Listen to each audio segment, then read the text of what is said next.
चलिए देखिए, इन वाक्यों में क्रिया के साथ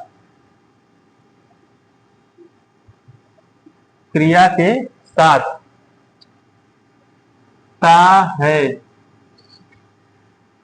ती है, ते हैं इत्यादि शब्द आए होते हैं।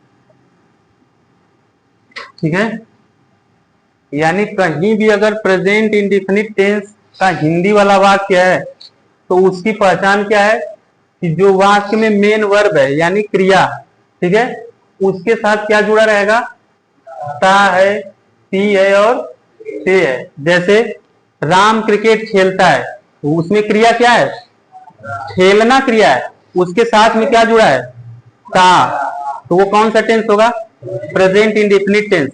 बच्चे फुटबॉल खेलते हैं, खेलना वहां पर मेन वर्ब है, उसमें क्या जुड़ा है, ते है।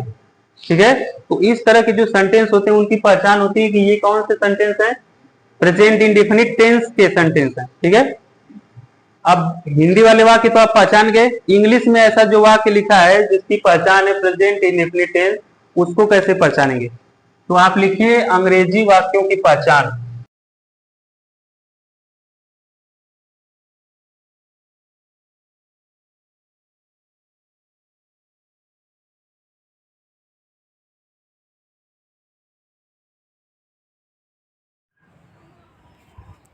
सब्जेक्ट के साथ वर्ब का मूल रूप या मूल रूप में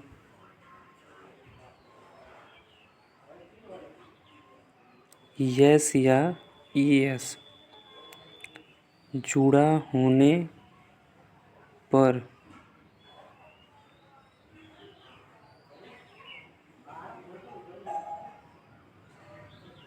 प्रेजेंट इंडेफिनिट टेंस होता है।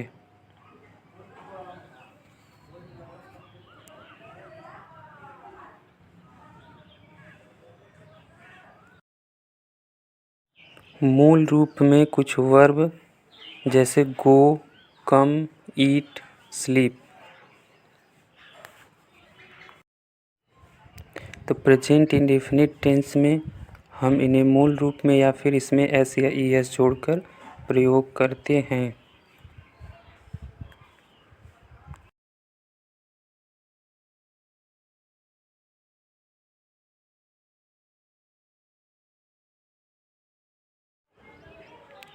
इसमें हेल्पिंग वर्ब जो है डू या डज होती है।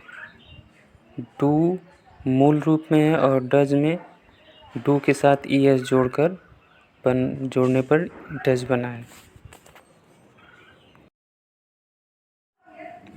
देखो, प्रेजेंट इंडेफिनिट टेंस में हेल्पिंग वर्ब है हमारी डू और डज। तो अब हम ये देखेंगे कि डू किन सब्जेक्ट के साथ आएगा और डज किन सब्जेक्ट के साथ आएगा। तो जो हमारा डू है ये आता है प्लूरल सब्जेक्ट्स के साथ।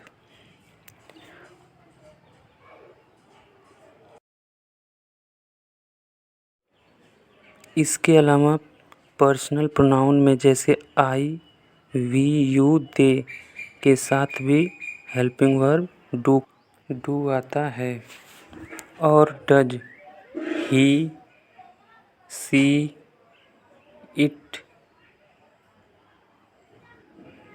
नाम यानी नेम के साथ डज का प्रयोग होता है। और इसके अलावा जितने भी सिंगुलर सब्जेक्ट हैं उनके साथ भी डज का प्रयोग होगा। मेन वर्ब यहाँ पर बेस फॉर्म यानी मूल रूप बेस फॉर्म में यूज होगा या फिर बेस फॉर्म में यस या ई एस जुड़ा रहता है।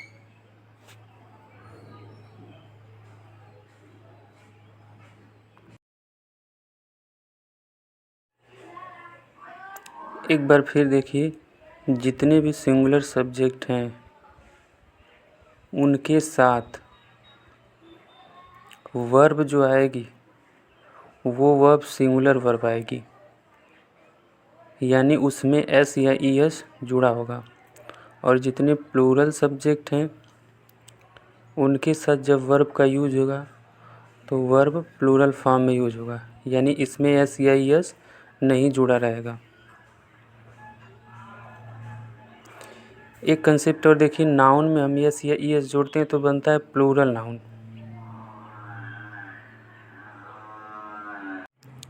मैंने क्या बताया कि नाउन में एस या ई एस जोड़ने पर बनता है प्लूरल नाउन। जैसे बॉय में एस जोड़ेंगे तो बन गया है बॉयज, लेकिन वर्ब में एस या ई एस जोड़ने पर वर्ब सिंगुलर बन जाती है।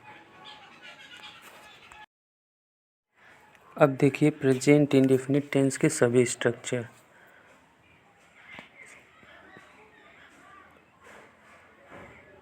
सबसे पहला स्ट्रक्चर अफर्मेटिव है, तो इसमें आप सबसे पहले सब्जेक्ट मेन वर्ब या मेन वर्ब में ऐसे ही जोड़कर ऑब्जेक्ट और अदर लिखेंगे। और नेगेटिव में सब्जेक्ट रहेगा, उसके बाद डू या डज में से कोई एक सब्जेक्ट के अनुसार, फिर नॉट और मेन वर्ब की फर्स्ट फॉर्म और अदर ऑब्जेक्ट के बाद अदर। देखो इंटेरोगेटिव सेंटेंस होते हैं दो प्रकार के। पहला होता है यस या नो टाइप, यानी जिसके सेंटेंस की शुरुआत क्या से होती है। और दूसरा होता है WH टाइप, यानी जिसे क्वेश्चन वर्ड टाइप भी बोलते हैं। और इसमें प्रश्नसूचक शब्द वाक्य के बीच में लगभग आए रहते हैं। प्रश्नसूचक वालों में सबसे पहले क्वेश्चन वर्ड से शुरुआत होती है इंग्लिश वाक्यों की, और उसके बाद do does. Subject not main verb की फर्स्ट फॉर्म ऑब्जेक्ट, जबकि यस या नो टाइप में सबसे पहले डू या डज हेल्पिंग वर्ब लिखी जाती है, उसके बाद सब्जेक्ट लिखा जाता है।